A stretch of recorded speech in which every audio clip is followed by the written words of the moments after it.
It was a question I heard more than once after Jonathan Seagull was published. What are you going to write next, Richard? After Jonathan, what? I answered then that I didn't have to write anything next, not a word, and that all my books together said everything that I had asked them to say.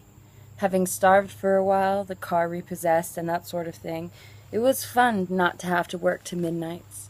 Still, every summer or so, I took my antique biplane out into the green meadow seas of Midwest America and flew passengers for $3 rides and began to feel an old tension again. There was something left to say, and I hadn't said it. I do not enjoy writing at all. If I can turn my back on an idea out there in the dark, if I can avoid opening the door to it, I won't even reach for a pencil. But once in a while, there's a great dynamite burst of flying glass and brick and splinters through the front wall, and somebody stalks over the rubble, seizes me by the throat, and gently says, "I will not let you go until you set me in words on paper." And that's how I met illusions. There was in the Midwest even, I'd lie on my back practicing cloud vaporizing, and I couldn't get the story out of my mind. What if somebody came along who was really good at this, who could teach me how my world works and how to control it?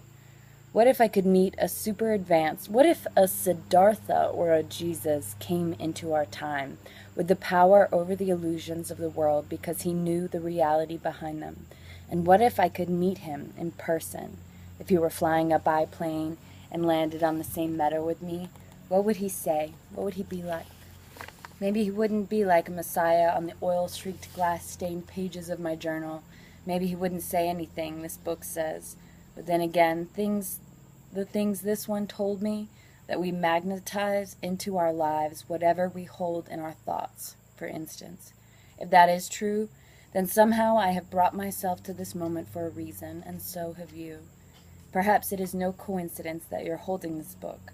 Perhaps there is something about these adventures that you came here to remember. I choose to think so.